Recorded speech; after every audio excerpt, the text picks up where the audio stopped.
El Papa Francisco, hoy por hoy, es un tema controversial y recurrente entre los miembros de la Iglesia, y fuera de ella también. El solo hecho de nombrarlo, a veces, suscita discordias y una polarización a nivel global. Hay quienes lo aman y también quienes lo odian,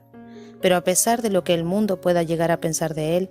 es un hecho que no es un personaje que pase desapercibido. Él llama la atención, no solo por su conducta, sino por su manera de pensar y de expresarse. Es, sin duda alguna, único en su especie. Y los profetas lo sabían, y por eso no pasó desapercibido tampoco para ellos. Los visionarios y santos sabían que este no era un momento como cualquier otro, que este hombre, al llegar al papado, marcaría un antes y un después en la historia de la Iglesia y del mundo, y nos dejaron constancia de ello en sus profecías sobre este Papa del fin de los tiempos. Y ahora veremos por qué. Principalmente están las profecías sobre los reinados papales y antipapales que San Malaquías escribió, y que han sido muy reconocidos por su asombrosa exactitud a la hora de predecir los sucesores de San Pedro, desde sus días hasta el día de hoy, y que concuerdan con las profecías que Nuestra Señora le reveló a Conchita en Garabandal, pero que además esas visiones fueron confirmadas por el padre Pío de Pietrelcina y por Benjamín, entre otros. Malaquías realizó, como ya sabemos, un listado con los 112 papas que ocuparían el sillón de Pedro, pero llamativamente al último de ellos lo llama por su nombre, mientras que a los anteriores no. Este Petrus, como él lo llama, será el último papa que reinará en la Iglesia, y será quien guíe a las ovejas en medio de la tribulación. Ningún papa hasta la actualidad ha osado llamarse Pedro, pero ¿a quién se refiere Malaquías y qué quiere decir con ese nombre? Para eso debemos investigar un poco sobre cómo era el portador de las llaves del cielo, el primer sumo sacerdote de la actual Iglesia Católica Apostólica Romana, edificada sobre sus huesos. Primeramente, la Biblia nos dice que Pedro era pescador y que Jesús lo hizo pescador de hombres, por lo que podemos interpretar que él no haría acepción de personas y llevaría la buena nueva a todo el mundo, independientemente de su estatus social, su cultura, nación, lengua, religión o condición. Era un pescador de almas en general, incansable a la hora de llevar el mensaje de la salvación, exhortando en toda ocasión a sus hermanos como un padre amoroso, pero firme, y demostrando su humildad a la hora de morir, no queriendo ser crucificado como su Señor, entre otros muchos aspectos. Entonces, el último Papa también debería reunir esas cuestiones para ser igual a Pedro. El actual Papa, como sabemos, no se llama Pedro ni es romano. Pero al igual que con los otros 111 lemas anteriores, debemos buscar los aspectos sobresalientes de cada personaje, como su fecha y lugar de nacimiento, su escudo papal, el periodo de su reinado, etc. Primero vemos que Malaquías lo llama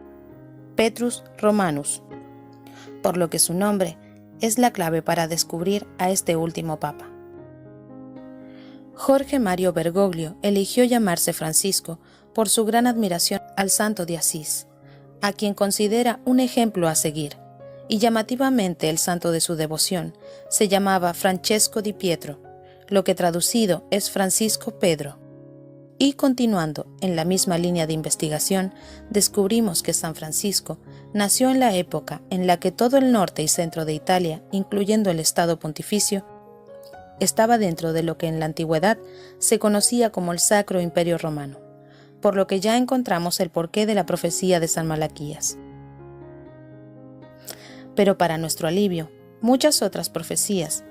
usan este mismo nombre para describir a la persona del último papa. Benjamín, por su parte, nos dice que el último papa será Pedro, que luego de él el papado estará cerrado, o sea que no habrá más papas posteriores a él, o que no lo serán legítimamente. También nos brinda una visión más comprensible de por qué se necesita un nuevo Pedro, pues dice que así como Jesús eligió a Pedro como fundamento de su iglesia, él volverá a renovar aquella elección, colocando a este actual Pedro como base para la nueva iglesia luego de la tribulación. Por lo que podemos decir que Francisco es la piedra de Roma, Pedro el Romano o el segundo Pedro, del cual hablan las profecías. Además, Benjamín nos adelanta no solo su procedencia, sino que también nos brinda las circunstancias en las que debería ser electo, como en esta profecía, en la que nos dice que el joven argentino se aproxima a gobernar, y la imagen, que en apariencia parece ser la Santísima Virgen, nos muestra lo que parece ser la cúpula de la Basílica de San Pedro, y lleva un libro con la palabra Pax, que quiere decir paz. Pero Benjamín no solo nos dice eso, sino que también nos da algunas pistas extras, como que será humilde, desconocido en el ambiente, será santo en varias maneras, pero aquí viene una de las claves para poder comprender cuándo llegará, diciendo que lo hará luego de la tercera jornada. Y como ya sabes, el actual Papa fue elegido luego del tercer cónclave, y llamativamente, sus primeras palabras fueron: el deber de un cónclave es dar un obispo a Roma, y parece que mis hermanos cardenales han ido a buscarlo casi al fin del mundo.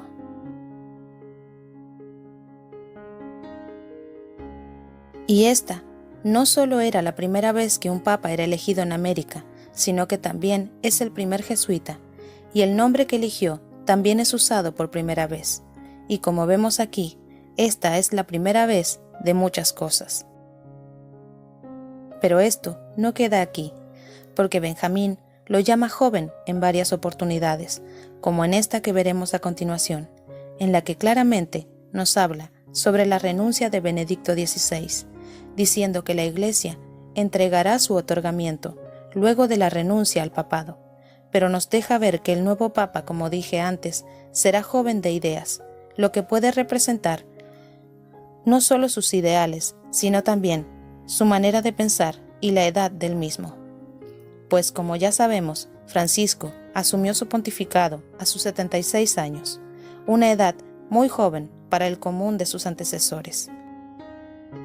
Luego está otra en la que claramente se puede observar la palabra divergencia, que quiere decir dos caminos o separación. Una figura central parece representar a dos papas, espalda con espalda. El número 2 está en el centro de la misma, y la palabra ya se encuentra escrita 2 veces, en letra imprenta mayúscula, por lo que infiero que denota la urgencia con la que se debería elegir al nuevo sucesor, y nos describe un poco cómo será esta convivencia atípica entre los dos, diciendo que son dos luces, dos verdades y dos problemas diferentes, lo que nos indica, por una parte, que aunque ambos representen dos extremos diferentes, como lo son los tradicionalistas y los modernistas, ambos están en lo cierto,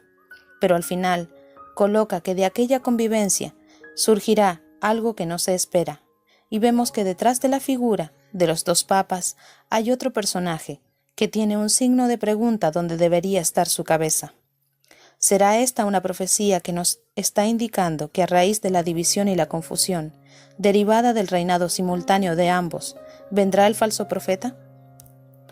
Ana, por su parte, también nos aporta su punto de vista con respecto a este momento crucial, en la que vio a dos papas reinando al mismo tiempo, y lo opuestos que eran entre sí, y que esta clara oposición traería funestas consecuencias para la Iglesia,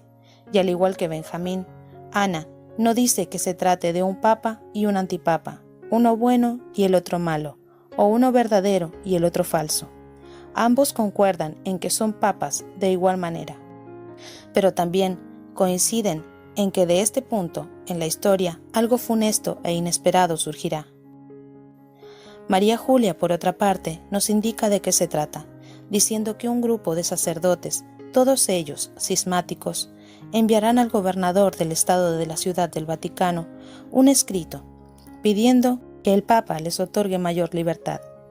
Ellos se niegan a ser reformados por este Papa y piden cosas que harán estremecer a muchos. No quieren que se les vigile, porque desean guiarse a sí mismos. Todo esto que hemos visto hasta ahora es simplemente increíble y maravilloso al mismo tiempo, pues no solo estamos siendo testigos de la gracia que Dios les otorgó a estas personas, sino que estamos viviendo algunas de estas profecías hoy en día. Como por ejemplo la que dice que la Iglesia tendrá que pasar por la prueba de la rebeldía de sus sacerdotes,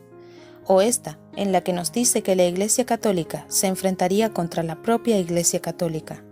o esta otra en la que dice que el mundo estará envuelto en conflictos religiosos, lo que nos lleva a la conclusión que todo esto que se está dando hoy por hoy en la Iglesia ya estaba escrito. Pero veamos otras que son igualmente importantes, porque de ello se desprenderá el cisma o la apostasía, como nos advirtió la Sagrada Escritura, y nos dice lo siguiente: el sacerdote joven quiere liberarse de su cautiverio, y no se da cuenta de que esa es la cruz que debe soportar. Quiere casarse, pero si lo hace, no tendrá perdón y será castigado, pues el juramento que él hizo debe permanecer hasta su muerte. Y por otro lado, las mujeres hablarán de nuevas teorías católicas y también pedirán que los sacerdotes puedan casarse, lo que en simples palabras podemos decir que vimos hace unos meses atrás en el Sínodo de la Amazonía. Pero este no será el único peligro que la Iglesia enfrentará, pues se nos dice que surgirán teorías antipapales y habrá caos religiosos, y sacerdotes católicos hablarán de teorías nuevas, lo que claramente vemos día a día por todas partes y que lamentablemente se está poniendo de moda. Y este Papa es el centro de todas ellas, y me di cuenta hace un tiempo que, al igual que los fariseos, cuando trataban de hacer tropezar a Cristo y le preguntaban cosas para ponerlo a prueba y tramaban atraparlo para poder matarlo, así también está sucediendo en nuestros días con la cabeza visible de la Iglesia. Y una de las tantísimas profecías de Benjamín nos dice el probable motivo de esto, y nos dice que el mundo tiene un disfraz y una máscara, pero que vendrá una nueva era y que el joven, como ya hemos visto, pondrá de manifiesto aquello que el mundo no quería mostrar, y es por eso que no lo soportan y le tienden trampas a diestra y a siniestra para hacerlo tropezar. Pues este Papa, dice Benjamín, hablará con la palabra del humilde Señor. Él va a ser imitado y la Iglesia ha de dividirse en jóvenes y viejos. Este Papa triunfará en el año profético 2002 y será oído finalmente, y Cristo vendrá. ¿Y por qué dice que finalmente será oído? Veamos qué nos dicen otras profecías con respecto a esto. Y esta dice que el Papa reunirá a sus sacerdotes para hacerles entrar en razón, pero que será inútil, y que producto de esa ceguera caerán en el despotismo, lo que significa un modelo de gobierno absolutista, que no respeta las leyes y que se basa principalmente en aplicar el abuso de autoridad o de superioridad utilizando la fuerza o el poder. Y en otra encontramos lo siguiente: Roma hablará al mundo, pero Roma no fue oída cuando se encontraba en sus funciones. El mundo está sordo en parte y no oye, mas escuchará con América, indicando con esto que este Papa, como en las anteriores profecías, viene de América a descubrir todo aquello que querían mantener oculto, y agrega que este es un punto crucial, porque el caos está por llegar. Y en otras, podemos ver que la Iglesia hablará nuevamente, pero que no es escuchada, porque el ateísmo se ha apoderado del mundo en sus dos extremos, el implícito y el explícito. Y no solo el ateísmo estará en acción, sino también la confusión, tanto a nivel político como religioso. Falsas religiones dirán recibir mensajes actuales y predicarán de Dios, mas no serán de Dios. Y en 1940 escribía que aparecerían religiones y logias enigmáticas y exóticas, con teorías nuevas sobre otros cielos y nuevas formas de salvar el alma, y que sus prédicas estarán basadas en la negación del bien y del mal, y que esto último será lo que los distinguirá. Pero muchos caerán en sus trampas. Por otra parte, y no menos importante, están los que dudan de que el Papa Francisco pueda ser el precursor del Anticristo, o mejor conocido como el falso profeta. Bueno, principalmente para que le quedara ese título, debería haber cumplido con una serie de requisitos indispensables, como los que Ana y San Francisco nos dejaron, en la que nos dice que este falso profeta no tendría autoridad espiritual de manera legítima y que es de nacionalidad alemana. El segundo requisito es el de durar 3 años y medio y luego de esto entregar el poder al anticristo. El tercer requisito es el de hacer milagros y prodigios. Y el cuarto, de formar alianzas políticas, militares, religiosas y económicas con otros países. Como vemos, nada de eso se cumplió, pues el actual Papa no es alemán y posee autoridad espiritual legítima. Y Ana nos dice que quieren imponer a este nuevo Papa de procedencia alemana, porque éste dejará todo en manos de los malvados. Pero además, Francisco no solo no hace bajar fuego del cielo, sino que además ya cumplió 7 años en el pontificado y no ha formado alianzas, por lo que nos confirma que el actual Papa no es el falso profeta. Pero ¿qué papel ocupa el Papa emérito Benedicto XVI en todo esto? Pues una profecía en particular nos habla sobre él. Pío X no solo vio el martirio del Papa, sino que además de ver la misma escena que los pastorcitos describieron en Fátima y que vio Ana María Taigi y los niños en Garabandal, entre otras muchas, es el único que pudo saber el nombre de dicho obispo vestido de blanco, y él dice que se llama igual a él, por lo que en un momento pensó que se trataba de su persona. Él se llamaba Giuseppe, que es nada más y nada menos que José en español, o Joseph en inglés, y como sabemos, solo uno de los papas se llama de esa forma, y es Benedicto, por lo que podemos inferir que la profecía nos permite ver su martirio futuro, pero tomando en cuenta su edad, podemos decir que no pasará mucho tiempo hasta que todo esto se cumpla. Pero existen aún muchas otras profecías que nos hablan sobre cómo quitarán de en medio a quien les estorba, refiriéndose al Papa, y se nos dice que lo ofenderán de una manera brutal,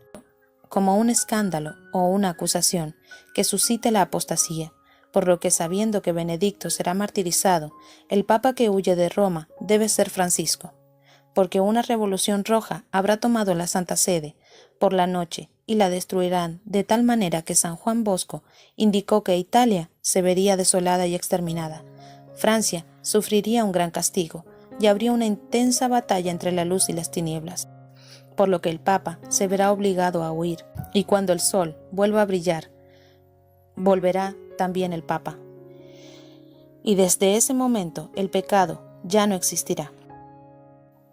El infierno no podrá prevalecer contra la Santa Iglesia de Dios, porque María la conducirá al desierto hasta que el tiempo se haya cumplido. Entonces el Papa volverá de su exilio. Pero Benjamín una vez más nos aclara diciendo, no solo que el Papa volverá, sino que cuando lo haga deberá proclamar a Cristo Mundus, que es lo mismo que decir Cristo en el mundo. Y nos deja ver un poco cómo será el mundo de ese momento, por lo que nos da una breve recorrida diciendo que finalmente el mar está quieto, el desierto del Sahara ahora está bajo el agua del mar, y hay 2 lunas en vez de una, y que todo está regido por el Paráclito del Señor, es decir, por el Santo Espíritu, al que Benjamín llama ministro de Dios, tal y como lo detalla San Juan Apóstol al final del libro del Apocalipsis y la era de paz, la nueva Pentecostés. Por lo que de cumplirse, el Papa Francisco deberá permanecer con vida durante la tribulación, para más tarde presentarse cuando el enemigo de las almas haya sido arrojado al lago de fuego, para proclamar a Cristo y luego morir, y que la Iglesia sea reconstruida sobre sus huesos. Solo puedo decir que ya todo está donde debe estar y que el tiempo se nos está acabando. Todos los acontecimientos predichos se están cumpliendo, las señales son cada vez más frecuentes, pero además vemos como uno a uno los sellos se van abriendo y nos advierten, como en el caso de los sonidos en el cielo, de que algo más grande se aproxima, que esto que hoy en día estamos viviendo es solo el principio, pero debemos fijar nuestros ojos en la Iglesia de Cristo, pues antes de que la tribulación llegue a nosotros, debe estallar la apostasía, que no es otra cosa que una rebelión contra la propia Iglesia, renegando de Dios y de su Evangelio, pues deberá pasar por su amarga pasión, al igual que su esposo. Padecerá la traición, la encarcelación, los juicios injustos, tramado por los fariseos dentro de la Iglesia, quienes la conducirán a la flagelación y posteriormente la crucifixión fuera de la ciudad como algo inmundo, para luego morir por cierto tiempo, y ser restaurada luego por nuestro Señor. Nos esperan tiempos muy difíciles, pero con ayuda de Dios podremos soportarlos. Solo debemos prepararnos espiritualmente y ser conscientes de las señales que el Señor nos envía, pues Él jamás enviará un castigo sin anunciarlo con anticipación. Pero también debemos creer que todo lo que sea anunciado debe cumplirse, aunque muchas veces las profecías no tengan sentido hasta que haya llegado el tiempo de su cumplimiento. Conforme haya pasado el tiempo, veremos cómo cada una de ellas se va materializando frente a nuestros ojos, y no debemos olvidar que todo lo que ocurre responde a un plan mayor, el plan de Dios para nuestra salvación, y como está anunciado, el comunismo y el ateísmo serán el medio que el mal utilizará para apoderarse de todo el mundo. Cuando el Papa Benedicto renunció a su cargo, una puerta se abrió para la confusión que el Señor utiliza para que el mal se manifieste finalmente, y ya podemos ver cómo la Iglesia sufre la división, y cómo las personas que solo buscan la polémica y el escándalo utilizan la polarización para su propio beneficio, y en lugar de unir, desunen. En lugar de buscar respuestas en la palabra y en los mensajes provenientes del cielo, no lo hacen, y enredan en sus acusaciones a muchos. Lamentablemente, hoy por hoy, nos ha tocado ver cómo hasta dentro de la Iglesia existen personas que no buscan otra cosa que la ruina de la fe. Esas personas ya se encuentran dentro de la Iglesia, pero solo están esperando el momento oportuno, como buenos fariseos que son. Ellos han aguardado pacientemente este momento de oscurecimiento para poder sentar al que tienen designado, y que deja todo en manos de los malvados y realiza prodigios engañosos. Y esto no es una teoría conspirativa. Nuestra madre en Fátima lo reveló. Ana dejó constancia de ello también, llamándolos los demoledores. Juan de Jerusalén nos dijo que se trata de una orden negra, y Benjamín llama al ateísmo el imperio del mal, que se impondrá luego de la anulación del joven. Y una vez más tenemos confirmación de esto que ellos planean.